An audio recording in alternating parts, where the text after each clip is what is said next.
நிச்சயமாக எதிர்காலத்திலே வரும். அந்த நிலைகளை எல்லாம் ஈஸ்வராபிலே இருக்கிற அதிகாரிகள் அவர்கள் எந்த கூறுவார்கள்? நாங்கள் சொல்வதைத்தான் கேட்க வேண்டும் என்று கூறுவார்கள். அரசுக்கும் பெற்றவரை நம்முடைய முஸ்லிம் சமுதாயத்திலும் கிட்டவதாகிவிடும். அந்த அடிப்படையிலே இல்லாமல் சிந்தித்து நல்ல செய்யப்பட வேண்டும் என்று இந்த நிலையத்தை கேட்டுக்கொண்டு வாய்ப்புக்கு நன்றி கூறி விடைபெறுவதை நன்றி வசலாம்.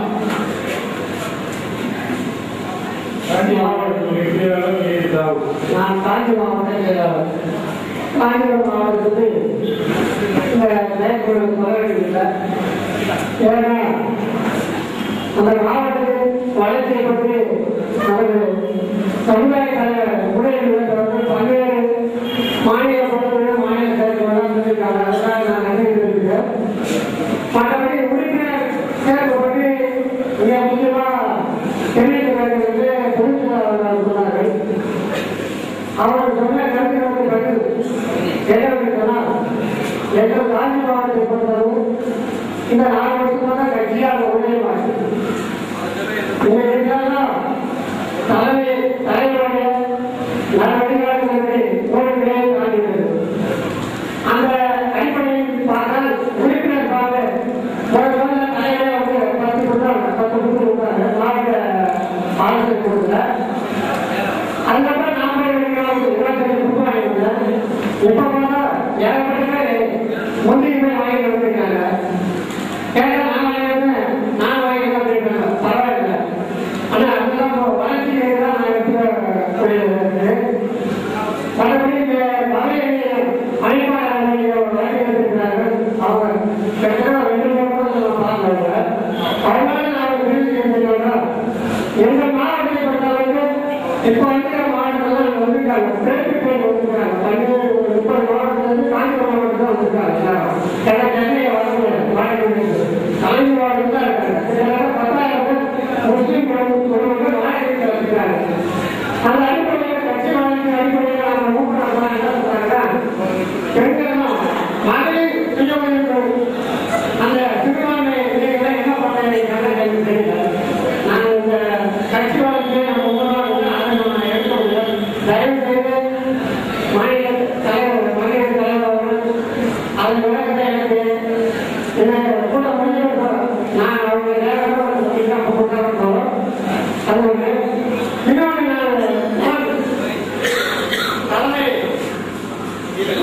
தலைமை மாநில நிர்வாகி கேட்குவது ஏதோ நம்ம பல்வேறு கூட சிறப்பாக நடக்கிறோம். ஒவ்வொரு மாவட்டத்தையும் அடைகிறோம். கட்சி வளர்ச்சி எங்கேயோ பல்வேறு சமுதாய அமைப்பு தான் இன்னைக்கு வளர்க்கிறது. நம்மளுக்கே வராது. ஆனா இந்த சரியா ஒரு வளர்ச்சி நடக்கிற கூட்டம் மீடியாவில் வராது. ஏன்னா ஒரு சில சமுதாய அமைப்பு ஒன்றுமே மீடியாக்கள் வெளியிடப்ப தலைமை பரிந்துரைப்பாக கேட்டுக்கொண்டு காஞ்சி மாவட்டத்தில் பஸ் வசதிகள் கணக்கிலான சகோதர இந்து சமுதாய மக்களுக்கு ஆக்கிரமிப்பிருக்கு. அதெல்லாம் நம்ம தேர்வு பெற்றிருக்கக்கூடிய நமது எம்பியாளர்களும் எம்எல்ஏக்களும் அதுக்கான நடவடிக்கையை மேற்கொண்டு அந்த பாதிக்கப்பட்ட மக்களுக்கு அதையெல்லாம் பெற்றுக்கொண்டா கொஞ்சம் சிறப்பாக கேட்டுக்கொள்ளுங்க. இந்த திருமண பதிவு கட்டத்தை பொறுத்தளவுக்கு எங்கள் மாவட்டத்தில் முடிவு என்றால் நமது தாய்மொழியின் மாநில துணைமைப்பாளர் ஆய்வுகளுடைய துணைமைப்பாளர் சொன்னதுதான் சரியான ஒரு முடிவு இருந்தது. ஏன்னா நமக்கு அதோட எழுதி பேச தெரியாது. மற்றபடி இந்த தலைமை வழியாளர்களுடைய காஞ்சி மாவட்டத்திற்கு சிறப்பமாக அடிப்படையான உறுப்பினர் சேர்க்க நாங்கள் பாடுபடுவோம் என்று தெரிவித்துக்கொண்டு நான் உறுப்பினர் வாரம் கேட்டு ஒரு வாரம் ஆரம்பித்து எங்களுக்கு வந்து வேலை இருக்கும் நான் முதலமைச்சர் சொல்லிக்கொண்டு எனக்கு பேச வாய்ப்பளித்த அனைத்து முன்னாள்களுக்கும் நன்றி தெரிவித்து அஸ்ஸலாமு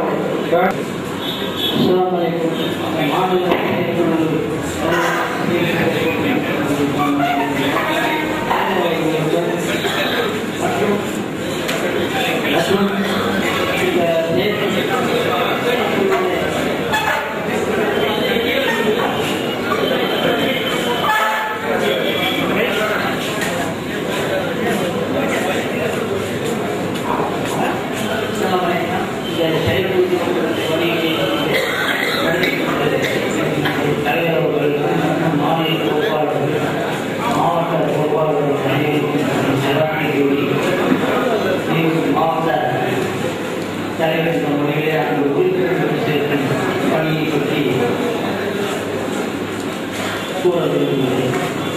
எங்களுடைய மாவட்டம் ஈரோடு மாநகரம் கொரோனா என்று இரண்டாக பிரிக்கப்பட்ட சூழ்நிலையில் நம்முடைய தலைவர் அவர்கள் பொதுக்குழு கூட்டத்திற்கு வருகின்ற பொழுது மாவட்டம் முழுக்க மாநகரம் அனைத்து பொதுமக்களிடம் பயன்படுத்தி அவர்களிடம் உறுப்பினர் சேர்க்கும் நம்முடைய தலைவர் அவர்கள் கைப்பட கொடுக்கப்பட்டு அது சிறப்பாக நடைபெற்றுக் கொண்டிருக்கிறது. நம்முடைய தலைவர் மற்றும் பொறுப்பாளர்களுக்கு டிசம்பர் 21 மாநகர விஷயங்களை சேர்க்கும் பணி நிறைவேறும் என்று மிக மகிழ்ச்சியோடு உங்களுக்கு தெரிவித்துக் கொள்கிறேன். அந்த மாநகர தேர்தலை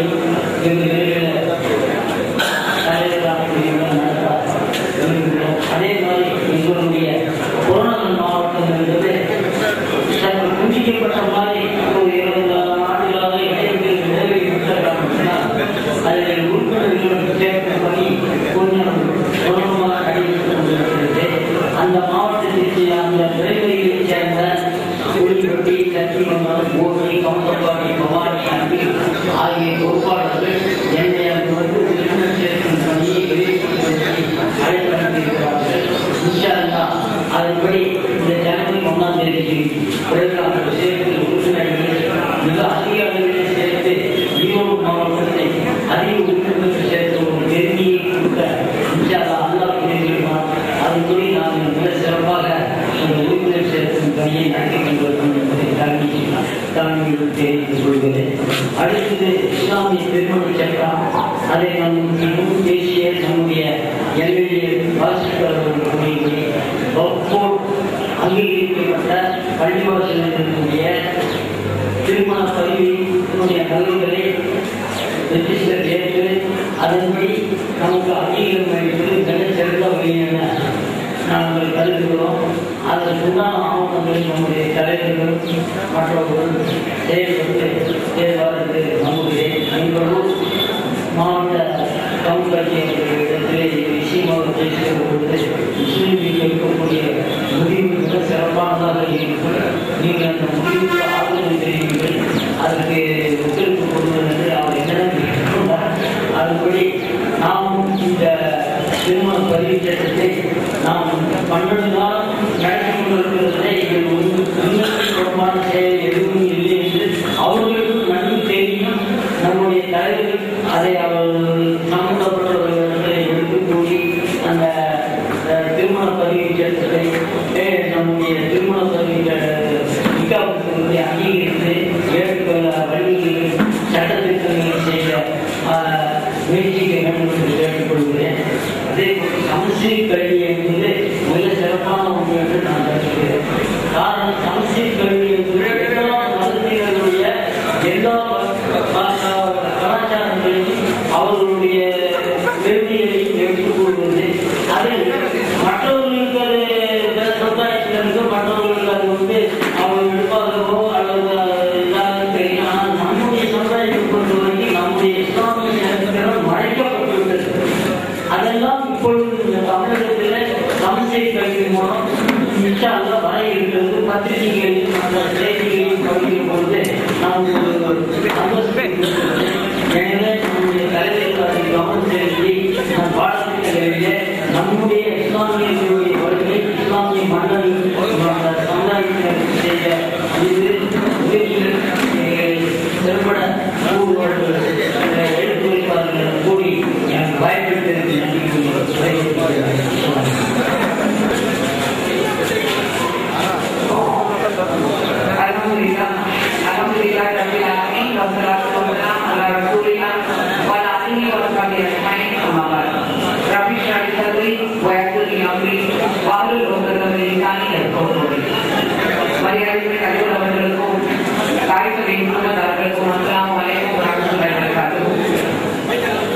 இன்றைக்கு நாம் கொடுக்கக்கூடிய முக்கியமான தீர்மானங்களில் குறிப்பாக பெண்கள் தலைப்பாக இருப்பதனால் நான் பேசுவது அவசியம் என்று கருதுகிறேன்.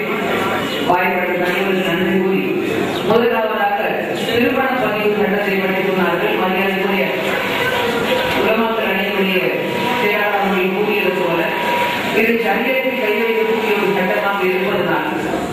சில ஆண்டுகளுக்கு முன்னால் ஷாபானுடைய அதை கேட்டு எப்படி நம்முடைய தலைவர்கள் கையாண்டார்களோ அதே போல நிம்மத்தோடு இது ஒரு எப்படி நம்முடைய தாய்மொழியை கொண்டு என்னுடைய விழுப்பாக அவர்கள் சொன்னார்கள்.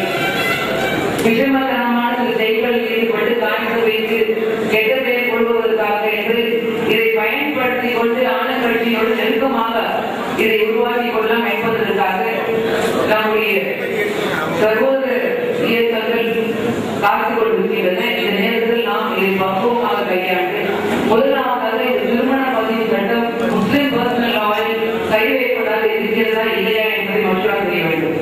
இன்னொன்று நம்முடைய சரீரத்தின் படி அல்லாஹ் திருக்குறானில் நீங்கள் 2ஆகவோ 3ஆகவோ 4ஆகவோ திருமணம் செய்து கொள்ளுங்கள் என்று நமக்கு வாய்ப்பளித்திருக்கும் பொழுது, நமக்கு உரிமை கொடுத்திருக்கும் பொழுது, திருமண பதிவு செய்யும் பொழுது அப்படி ஒரு காலகட்டம் ஒரு அவகாசம் ஏற்பட்டு ஒரு மனைவியோடு கணவன் அவனுக்கு தேவையானதை பூர்த்தி செய்து கொள்ள முடியாத ஒரு நிலைமை ஏற்படுமானால் அவனுக்கு 2வது திருமணம் செய்து கொள்ளலாம் என்று ஷரியத் உரிமை வழங்கி இருக்கும் பொழுது திருமணத்தை நாம் பதிவு செய்யக்கூடிய அந்த காலகட்டத்தில் திருமண பதிவேடு மேரேஜ் ரெஜிஸ்ட்ரேஷன் ஆக்டில் 2வது திருமணம் ஏற்றுக்கொள்ளப்படுமா அதை பற்றி நாம் பரிசீலிக்க வேண்டும்.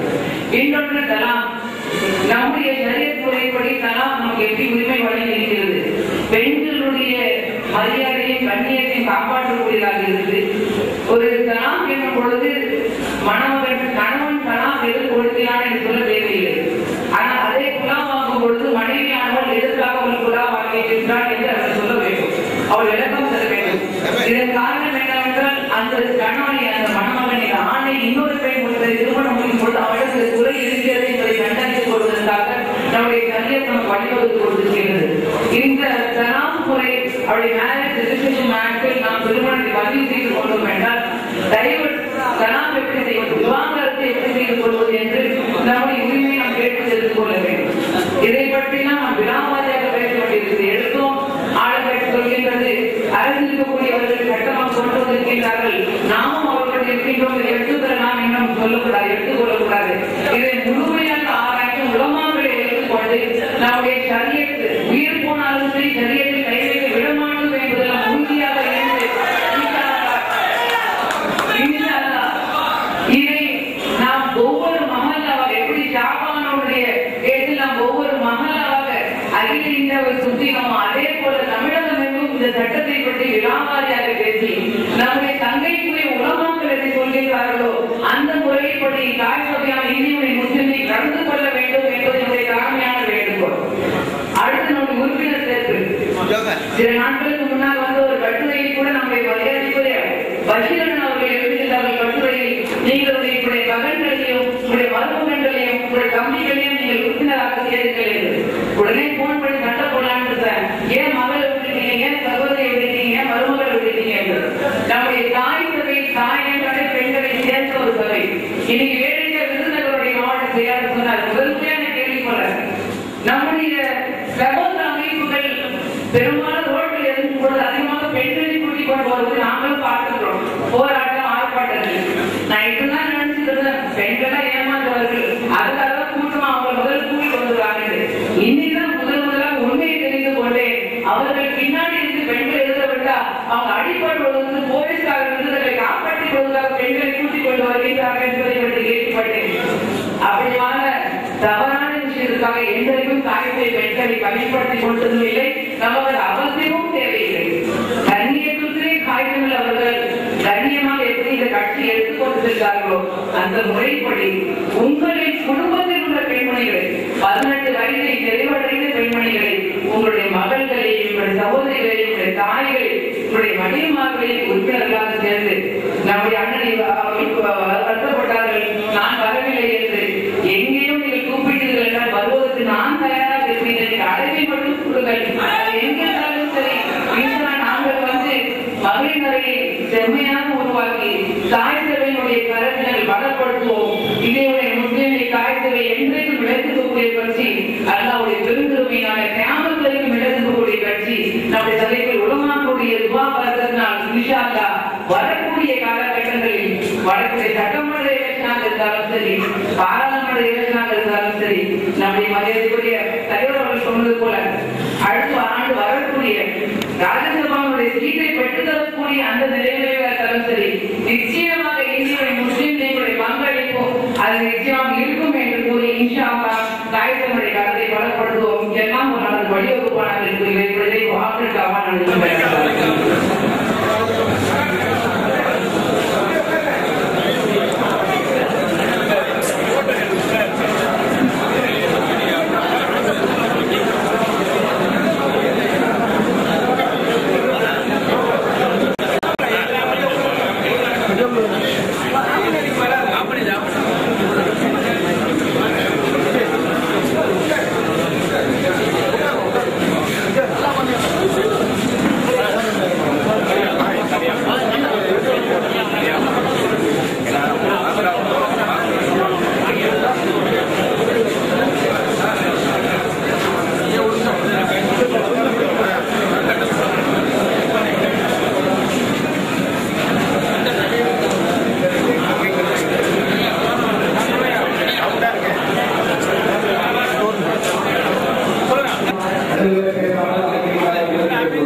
தேர்தல் பிரச்சாரத்தில் உறுப்பினராக இருந்துள்ளார்கள். வரக்கூடிய 1ஆம் தேதி நடைபெறும்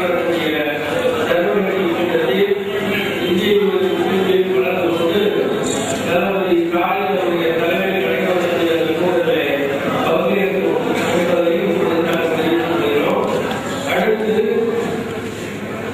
அடுத்த ஆண்டு நடைபெறக்கூடிய தமிழ் செம்மொழி மாநாட்டில் தமிழக சமுதாய மக்களால் தமிழ்களின் உலகளாவிய முறையில் வாழக்கூடிய முஸ்லிம் சமுதாயத்தை சார்ந்தவர்களும் அந்த மாநாட்டுக்கு எல்லா வகையிலும் ஆதரவையும் பங்களிப்பு செய்ய வேண்டும் என்பதோடு அந்த மாநாட்டிலே நேரடியாக பங்கேற்று பல்வேறு கருத்தரங்களில் கலந்து கொள்ள வேண்டும் என்ற வேண்டுகோளை வைத்திருக்கிறோம். அதற்கான ஆலோசனை கூட்டத்தை முஸ்லிம்களின் சார்பாக நாங்கள் நடத்த இருக்கிறோம். அடுத்து தமிழ்நாட்டை பொறுத்தவரை இப்பொழுது கல்வி தமிழ் கல்வி திட்டம் நடைமுறைக்கு கொண்டு வருவதற்கான எல்லா முயற்சிகளும் மேற்கொள்ளப்பட்டு வருகிறது. இந்த தமிழ் கல்வி திட்ட நடைமுறை அடுத்து வரும்போது சிறுபான்மை நடத்தக்கூடிய கல்விக்கூடங்களில் குறிப்பாக மத வழிபட்ட மொழி வழிபட்ட சிறுபான்மையினர் நடத்தக்கூடிய பள்ளிக்கூடங்களில் என்னென்ன பிரச்சனைகள் இருக்கின்றன என்பதை பற்றி இப்பொழுது தமிழ்நாடு முழுவதும் ஒரு ஆய்வு நடத்தப்பட்டு வருகிறது. பல்வேறு பிரச்சனைகள் மேற்கொள்ளப்பட்டு வருகின்றன. அந்த பிரச்சனைகளை பற்றியெல்லாம் அதற்குரிய தீர்வுகள் எல்லாம் இருக்க வேண்டும் என்பதை பற்றியெல்லாம் விரைவில் முடிவெடுத்து அரசாங்கத்தை கவனத்தில் கொண்டுவதற்காக தமிழகம் தழுவிய சிறுபான்மை கல்விக்கூட நிர்வாகிகள் கல்வியாளர்களுடைய ஒரு மாநாட்டை கூட்டுவதாக நாங்கள் முடிவெடுத்திருக்கிறோம். அடுத்து முக்கியமாக சமீபத்தில் தமிழக அரசு திருமண கட்டாய பதிவு திட்டத்தை நிறைவேற்றியிருக்கிறது. இந்த திருமண கட்டாய பதிவு திட்டத்தினால் முஸ்லிம்கள் மத்தியில் காலங்காலமாக திருமணத்தை பதிவு செய்கிற முறையில் ஏதாவது மாற்றம் செய்ய வேண்டுமா என்ற ஒரு கேள்வி இப்பொழுது சமுதாயத்திலே எழுந்திருக்கிறது. தொடர்ந்து முஸ்லிம் மகளா ஜமாத்துகளை திருமணங்களை பதிவு செய்து வருகிற அந்த பழக்கங்களுக்கு அந்த மரபுக்கு எந்த பாதகமும் எந்த புத்தகமும் ஏற்பட்டுவிடக் கூடாது என்ற கருத்து முஸ்லிம் சமுதாயத்தில் மேலோங்கி இருக்கிறது.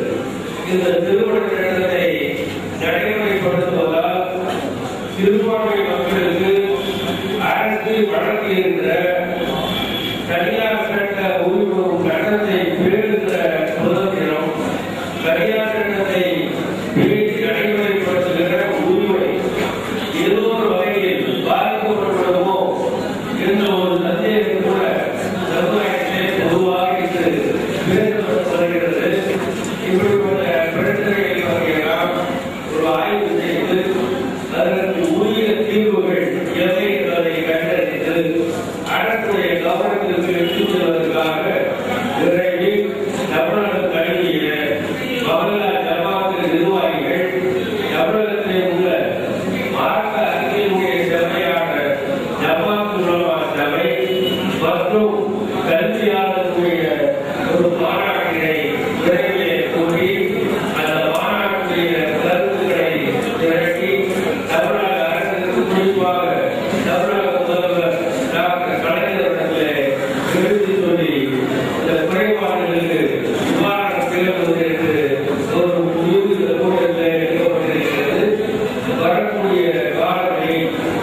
அமைச்சர் அவர்களும் அகில இந்திய நிர்வாகிகளும் ஒவ்வொரு மாநிலத்தில் உள்ள நிர்வாகிகளும் ஒவ்வொரு மாநிலத்தில் உள்ள முஸ்லிம் லீகினுடைய பிரதிநிதிகளும்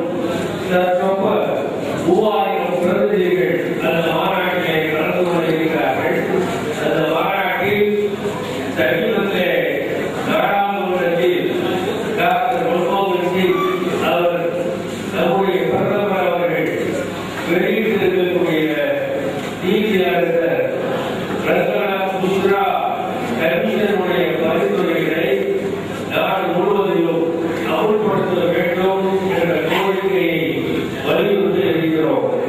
அந்த பரிந்துரைகளிலே மிக முக்கியமாக இந்தியாவில் வாழக்கூடிய சிறுபான்மை மக்களுக்காக 15% இடஒதுக்கீடு தர வேண்டும். அதில் முஸ்லிம்களுக்காக மட்டும் 10% கல்வியிலும் வேலைவாய்ப்பிலும் ஒதுக்க வேண்டும். இது இந்தியா முழுவதிலும் மத்தியிலும் மாநிலங்களிலும் நடைபெற வேண்டும் என்ற பரிந்துரையை குறிப்பாக எடுத்து இந்த பரிந்துரை விரைவாக அமல்படுத்துமாறு அதற்கான சட்ட வடிவம் கொண்டு வருமாறு மத்திய அரசை வலியுறுத்தி இருக்கிறோம். அதே நேரத்தில் தமிழ்நாட்டில் இருந்து இந்த மாநாட்டுக்காக 400 பிரதிநிதிகள் பங்கேற்க இருக்கிறோம். அந்த பிரதிநிதிகளுடைய பட்டியலும் இன்றைய தினம் இந்த கூட்டத்திலே வரையறை செய்யப்படுகிறது. இந்த நேரத்தில் நாங்கள் உங்களை தெளிவுபடுத்த விரும்புகிறோம். தமிழகத்தில் மட்டுமல்லாமல் இந்திய அளவில் பாரதிய ஜனதா கட்சியினர் சிறுபான்மை மக்களுக்கு விரோதமான கொள்கையை பின்பற்றி வருகிறார்கள் என்பதற்கு பல்வேறு நாடுகள் அவ்வப்போது வெளியாகி இருக்கிறது. பாரதிய ஜனதா கட்சியுடைய தலைவராக புதிதாக தேர்ந்தெடுக்கப்பட்டிருக்கிற நிதின் கட்காரி அவர்களும் ஒன்றை வலியுறுத்தி சொல்கிறார்.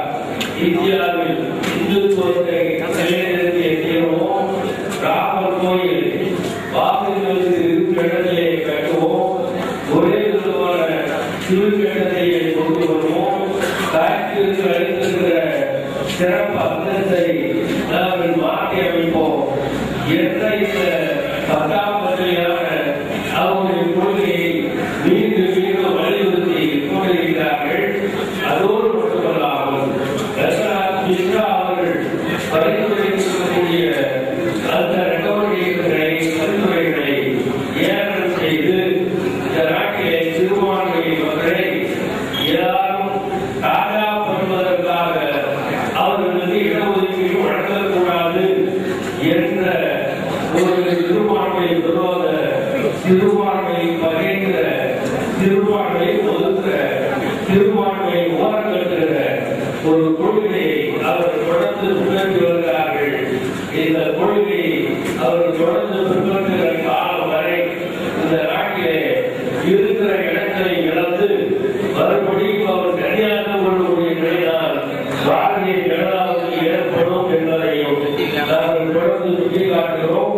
அதனை இந்த கூட்டத்தில் வாயிலாக இந்த நாட்டு மக்களுக்கு தெளிவுபடுத்த விரும்புகிறோம்.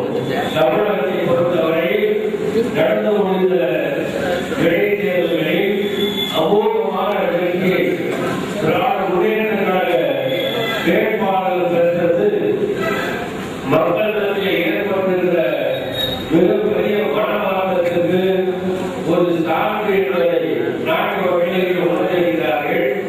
அந்த மனமாற்றம் எதனால் ஏற்படுகிறது என்றால் செல்வி ஜெயலலிதா சொல்வது போலவோ, கேப்டன் விஜயகாந்த் சொல்வது போலவோ, அல்லது மற்ற எதிர்கட்சியை உள்ள தலைவர் சொல்வது போலவோ மக்களுடைய மனங்களை பணம் கொடுத்து ஊழல் செய்து ஒருபோதும் வளர்ந்துவிட முடியாது. இதயங்களை யாரும் காசு கொடுத்து பெற்றுவிட முடியாது. மக்கள் இப்பொழுது திராவிட முன்னேற்ற கழகத்தினுடைய தலைவர் டாக்டர் கலைஞர் அவர்கள் தொடர்ந்து நடைமுறைப்படுத்தி வரக்கூடிய சமூக திட்டங்களால் நெஞ்சம் துடித்து போயிருக்கிறார்கள். வரலாறு காணாத சமூக திட்டங்களை இந்த அரசு செம்மையாக சிறப்பாக ஒவ்வொரு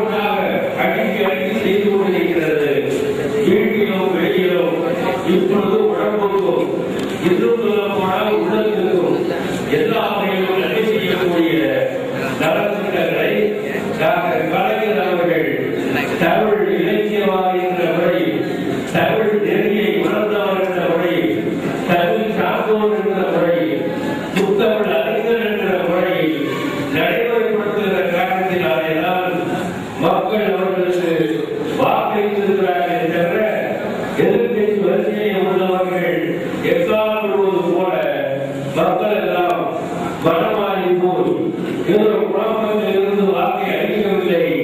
இந்த நிலை பெருநகர இடைத்தேர்தலில் தொடரும். அடுத்த ஆண்டு இறுதியிலோ அடுத்த ஆண்டு ஆரம்பத்திலோ நடைபெறக்கூடிய பொது தேர்தலிலும் இந்த நிலை நிச்சயமாக தொடரும். தமிழக மக்கள் எப்பொழுதும் இந்த நல்லாட்சிக்கு ஆதரவாக இருப்பார் என்பதிலே எந்த சந்தேகம் இல்லை. தமிழக மக்கள் இதற்கு உண்மையில் பாராட்டப்பட வேண்டும் என்பதையும் இந்த நிகழ்வுகள் சுட்டிக்காட்ட விரும்புகிறது. பயிற்சி முகாம் இப்பொழுது 3 நாட்களாக நடந்து கொண்டிருக்கிறது. பயிற்சி முகாமில் ஏறத்தாழ 200க்கும் மேற்பட்ட இளைஞர்கள் 18 வயதிலிருந்து 35 வரைக்கும் உட்பட்ட இளைஞர்கள் தமிழகம் முழுவதில் இருந்து வந்து நடந்து கொண்டிருக்கிறார்கள். இந்த பயிற்சி முகாமுடைய கேப்டன், முஸ்லீம் லீகுடைய கேப்டன் மில்லத் இஸ்மாயில் அவர்கள், அந்த கேப்டனுக்கு துணை கேப்டனாக இருக்கக்கூடியவர் வடுத்தூர் பஷீர் அகமது, அவரோடு இணைந்திருக்கக்கூடிய ஆலிமான் யாவுதி மற்றும் அவரோடு இணைந்திருக்கக்கூடிய அருமை தம்பிகள் எல்லாம் தம்பிமார்களாக சேர்ந்து இந்த பயிற்சி முகாமை 3 நாட்களாக மிக சிறப்பாக நடத்தியிருக்கிறார்கள். இந்த பயிற்சி முகாமில் 3 கருத்துக்களை நாங்கள் வலியுறுத்தி சொல்லிக் கொண்டிருக்கிறோம். ஒன்று, இந்திய யூனியன் முஸ்லீம் லீகை இளைஞர்கள் வலிமைப்படுத்த வேண்டும். அதன் மூலம் நாட்டில் ஒற்றுமை, ஒருமைப்பாடு, சமூக நல்லிணக்கம், ஜனநாயகத்தை கடைபிடிக்க செய்வது, சமயச்சார்பற்ற கொள்கையை நிறைவு செய்வது போன்றவைக்காக இந்திய யூனியன் முஸ்லீம் லீகை வலிமைப்படுத்த வேண்டும். 2, முஸ்லீம் லீகிலே வரக்கூடிய இளைஞர்கள் தங்களை தயார்படுத்திக் கொள்வது சமுதாயத்திற்கும் நாட்டிற்கும் சிறந்த முன்னுதாரணமான அழகிய சேவைகளை செய்வதற்கான தயாரிப்பு பணியில் அவை ஈடுபட வேண்டும். அதற்காக கற்க வேண்டும், அதற்காக அனுபவங்களை எடுத்து பெற வேண்டும் என்பதை 2வது வழியிருக்கிறோம். 3வது மிக முக்கியமானதாக நாட்டிலே தொடர்ந்து பிறந்து வரக்கூடிய தீவிரவாதத்தின் பக்கமும், மிலிட்டரிசத்தின் பக்கமும், பயங்கரவாதத்தின் பக்கமும் முஸ்லிம் இளைஞர்கள் தலை வைக்கும் படுக்கக்கூடாது, தனவிலும் அவரை பற்றி எண்ணக்கூடாது என்பதை அவர்களுக்கு எடுத்துச் சொல்லி இந்த நாட்டில் உண்மையான பொறுப்பு மிக்க நாட்டுடைய நலத்தை பேணக்கூடிய குடிமக்களாக வாழ்வதற்கு இந்த இளைஞர்கள் தயாரிக்கப்பட வேண்டும். அதற்கு தங்களை தயாரித்துக் கொண்டு இவர்கள் எல்லா வகையிலும் வழிகாட்டிகளாக மாற வேண்டும் என்பதை நாங்கள் வலியுறுத்திக் கொண்டிருக்கிறோம். இளைஞர்கள் மத்தியில் ஏற்பட்டிருக்கிற எழுச்சியை கண்டு உள்ளபடி எங்களுக்கு ஒரு பிரமிப்பு ஏற்பட்டிருக்கிறது. இந்த வருங்கால இளைஞர் சமுதாயம் இந்த சமுதாயத்தினுடைய தூண்களாக மட்டுமல்லாமல் இந்த தேசத்தினுடைய தூண்களாக, தேசத்தினுடைய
நிச்சயம் நடத்துவோம், கட்டப்படி நடத்துவோம்.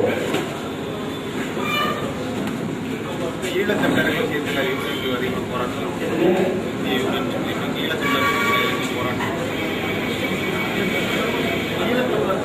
ஈழத்தமிழர்களுடைய பிரச்சனையில் முஸ்லிம்களை பொறுத்தவரையில் ஒரு கருத்தை நாங்கள் தொடர்ந்து வலியுறுத்தி கொண்டிருக்கிறோம். இலங்கை வாழும் தமிழர்களுடைய பிரச்சனை என்ன, அதனுடைய ஆழம் என்ன, அகலம் என்ன, நீளம் என்ன, அதனுடைய தாக்கம் என்ன, அதனுடைய வரலாறு என்ன, அந்த பிரச்சனையினுடைய அந்தரங்கம் என்ன, அந்த பிரச்சனைக்குரிய தீர்வு என்ன தீர்வு அந்த பிரச்சனைக்கு வந்தால் அந்த தமிழ் மக்கள் நன்மை பெறுவார்கள் என்ற அனைத்தையும் அறிந்த ஒரே அரசியல்வாதி, ஒரே அரசியல் தலைவர், தமிழக தலைவர் டாக்டர் கலைஞர் அவர்கள் தான். இதனை இந்த நேரத்தில் தொடர்ந்து 1983ஆம் ஆண்டிலிருந்து இன்று வரை எங்கள் கருத்தை மாற்றவில்லை. நாங்கள் தொடர்ந்து சொல்லிக் கொண்டிருக்கிறோம். அவர் எடுத்து வைத்த ஒவ்வொரு வழிமுறையும் தான் அவர்களுக்கு குடிமை தந்திருக்கிறது. இப்பொழுதும் அதே தான் நடந்து கொண்டிருக்கிறது. இன்னும் மத்திய அரசு செய்யக்கூடிய நன்மைகள் அவருடைய ஆலோசனைகள் நடந்து கொண்டிருக்கிறது. அங்குள்ள தமிழ் பெண்கள் மாணவப்படுத்தப்படுகிறார்கள். எல்லோரும் கேம்பில் வைத்து ரேப் செய்தார்கள் என்ற கேவலமான தமிழ் மக்கள் மீது அவதூறு பரப்பக்கூடிய செய்திகளை பரப்பக்கூடியவர்கள் தமிழக துரோகிகளாக கருதுகிறோம்.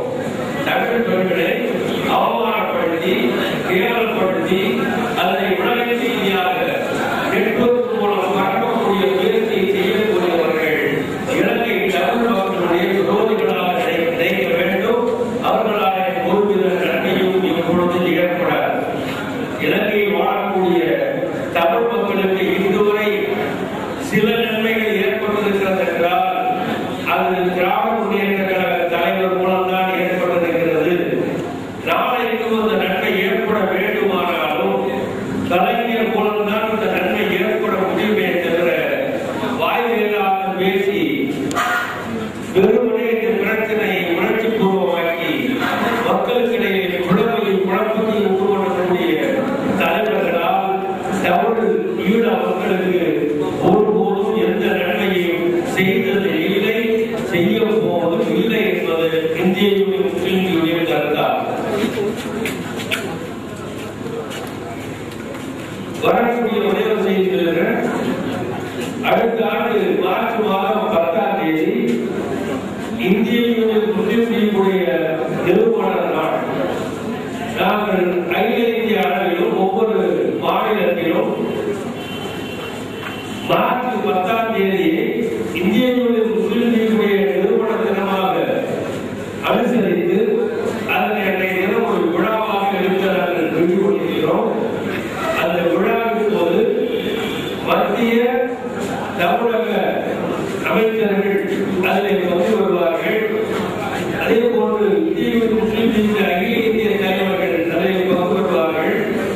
அந்த விழாவின் போது ஆயுதங்களை பற்றி, முஸ்லிம் லீக் தலைவர்களை பற்றி எழுதப்பட்டிருக்கிற நூல்களுக்கு தேர்ந்தெடுக்கப்பட்டு அவர்களுக்கு பரிசுகள் வழங்கப்பட இருக்கிறது.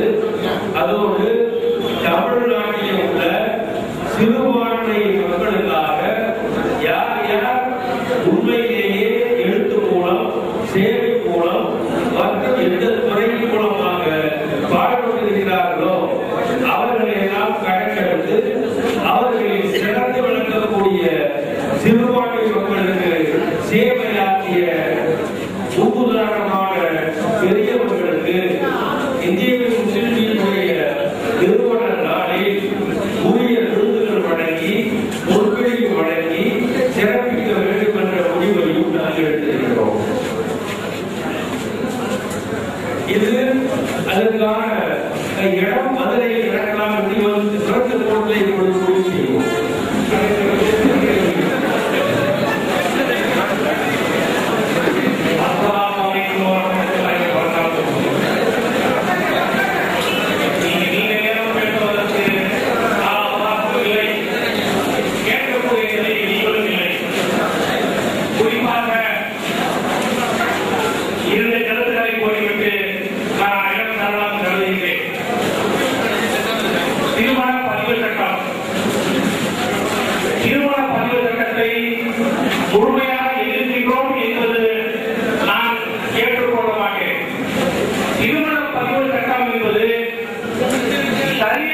எந்த புத்தகமும் இல்லாமல் சரீரத்திலே அவர்கள் கை வைக்காமல் பெண் மாப்பிள்ளையை அந்த அலுவலகத்துக்கு வரவழைக்காமல் சாட்சிகளை அங்கு வரவழைக்காமல் ஜமாத்தார் கொடுக்கும் ஒரு சான்றை மட்டும் வைத்து அவர்கள் பதிவு செய்து கொள்வதில் எந்த தவறும் இல்லை. நான் சார்ந்திருந்த துறை அடிப்படையில் இருக்கிறேன். ஏகப்பட்ட வழிகளை நான் சந்தித்திருக்கிறேன். இந்த மாதிரி அதுக்கு ஒரு பாதுகாப்பு இருக்கு.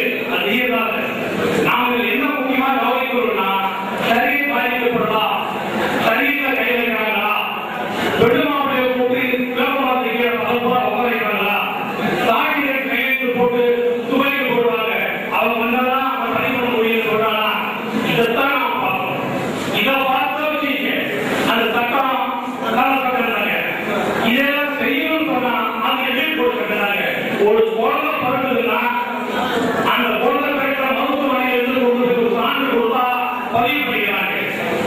ஒரு மௌதாயிரம்னா அந்த மருத்துவமனை சான்று கொடுத்தா பதிவு பண்ணிக்கிறாங்க. அந்த மாதிரி ஒரு நிக்க நடந்த மகளாவுன்னா அந்த மகளாவுடைய நம்மளுடைய சான்று மட்டும் கொடுத்தா பதிவு பண்ணிக்கணும். எந்த குழந்தையும் பார்க்கறதுல எந்த மௌதையும் பார்க்கறதில்லை. அந்த மாதிரி நிக்காக நம்ம பார்க்க வேண்டிய அவசியம் கிடையாது. அந்த அடிப்படையில் பதிவு செய்யறது தப்பு கிடையாது. இதனால வழக்கமாக வீட்டில் இருக்கிற நேரம் இல்லை. எப்படி எல்லாம் இந்த சட்டத்திற்கு வரும் இந்த திருமண நன்மைகள் விளக்கமாக சொன்னதெல்லாம் இருக்கும். ஆனால் வேலை இல்லை. நான் வேணா கேட்கிறேன்.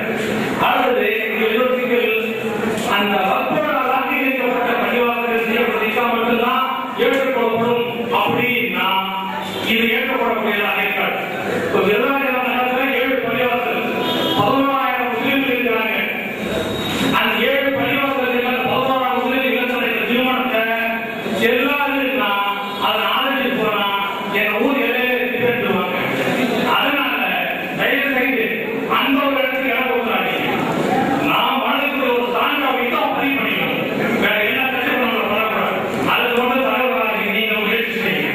அடுத்து உறுப்பினர் தேர்வு நாங்கள் ஒரு தீவிரமாகவே இறங்கி செஞ்சிருக்கோம். எங்களுக்கு முதல்ல ஒரு 12 கொடுத்தாங்க. 12 முடிச்சிட்டோம். 2வது பேச்சு வரவழைச்சிருக்கோம். முதல் வரவழைச்சிருக்கோம். அதுவும் கொடுத்துட்டு இருக்கோம். ஆக நீங்கள் பாராட்டும் வகையில் உங்களுடைய நன்மதிப்பை நாங்கள் பெறும் வகையில் கடலூர் மாவட்டத்தின் மீது என் பேராசிரியர் வைத்துள்ள நம்பிக்கை எந்த நேரம் உருவாக்க ஏற்பட வகையில் பெரும் அதிக அளவிலே உறுப்பினர்களை சேர்ந்து கொண்டு காட்டுவோம் என கூறி வாய்ப்புக்கு நன்றி கூறுகிறேன். அஸ்ஸலாமு அலைக்கும் வரஹ்மத்துல்லாஹி வபரகாத்துஹு.